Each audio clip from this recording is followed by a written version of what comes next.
Shalom, selamat pagi, Amanginang, Bapak Ibu Saudara-saudari, jemaat yang dikasihi Tuhan kita Yesus Kristus.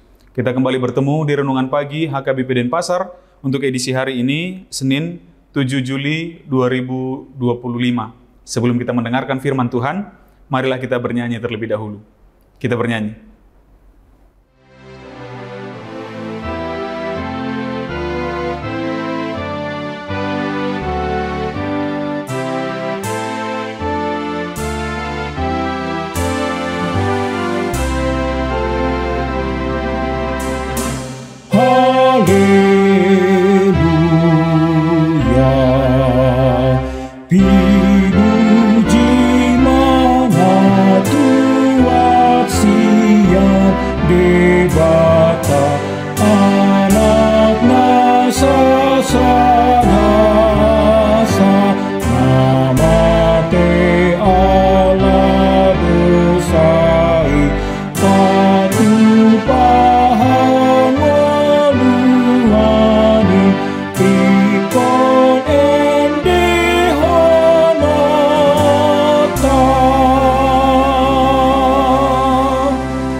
Anugerah dan damai sejahtera dari Allah Bapa dan dari anaknya Tuhan Yesus Kristus kiranya menyertai kamu sekalian. Amin. Amanginang, firman Tuhan untuk kita pada pagi hari ini tertulis dalam surat Heber atau surat Ibrani pasal 1 ayat 1 sampai dengan ayat 2. Saya akan bacakan untuk kita. Setelah pada zaman dahulu Allah berulang kali dan dalam pelbagai cara berbicara kepada nenek moyang kita dengan perantaraan nabi-nabi, maka pada zaman akhir ini Ia telah berbicara kepada kita dengan perantaraan anaknya yang telah Ia tetapkan sebagai yang berhak menerima segala yang ada. Oleh Dia Allah telah menjadikan alam semesta. Dalam bahasa Batak dikatakan, Jojot jala ragam najolo pabbahen ni debata mamakulingi akka amai marhite-hite akka panurirangi alai di akka ari na perpudion di pakulingi dohita marhite sian anahi ibana do di pabakit gabe sitean parluhutani jala marhite-hite ibana do di topa akka hasiangani. Demikian firman Tuhan. Amanginang, dalam ayat ini kita bisa melihat bahwa penulis surat Ibrani ini dengan yakin dan tegas menyampaikan bahwa zaman itu, zaman penulisan itu sudah memasuki zaman akhir. Tanda-tandanya sudah ada, penantian akan kedatangan Yesus Kristus yang kedua kalinya sudah ada.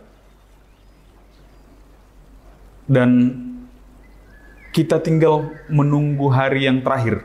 Artinya bukan lagi menunggu kedatangan Mesias seperti yang dilakukan oleh orang-orang Yahudi sampai saat ini. Tetapi dia sudah datang, dia sudah berbicara, dia sudah mengarahkan manusia.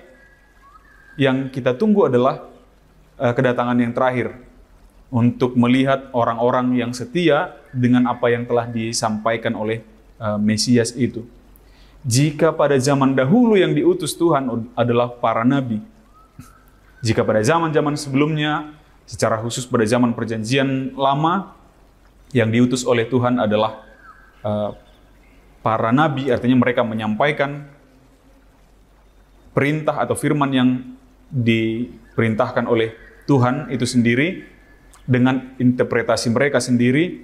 Namun ini Tuhan itu sendiri yang datang dalam diri anaknya yang di Injil Yohanes kita akan lihat bahwa pada mulanya adalah firman, firman itu bersama-sama dengan Allah dan firman itu adalah Allah. Dan merujuk lagi kita ke belakang jauh pada kitab Kejadian, Allah sebelum menciptakan sesuatu, dia akan tuliskan berfirmanlah Allah. Jadi itu sebabnya di kitab Ibrani ini dikatakan, oleh Dia Allah telah menjadikan alam semesta. Jadi berfirmanlah Allah, jadilah air misalnya, jadilah cakrawala misalnya. lalu cakrawala pun jadi.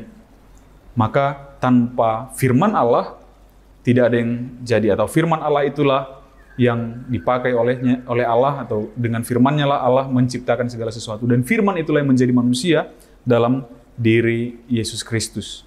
Itulah yang langsung berbicara sekarang kepada manusia. Jadi tidak perlu lagi ada keraguan-raguan, tidak perlu lagi ada ketakutan, tidak perlu lagi ada kekhawatiran. Allah itu sendiri, pencipta itu sendiri, sekarang telah berbicara kepada kita.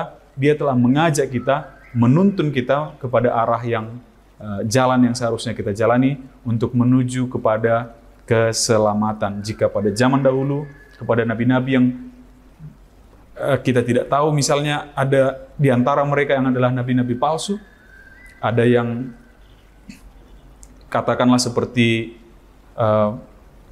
Yunus yang masih membawa kediriannya sebagai manusia yang punya rasa benci kepada Niniwe, yang lari dari perintah Tuhan. Katakan ada seperti itu, tapi ini Allah itu langsung sendiri dalam diri Yesus Kristus telah menyampaikan firman-Nya kepada kita, telah menuntun kita kepada jalan yang Dia ingin kita lakukan. Maka tak perlu takut, tak perlu ragu lagi.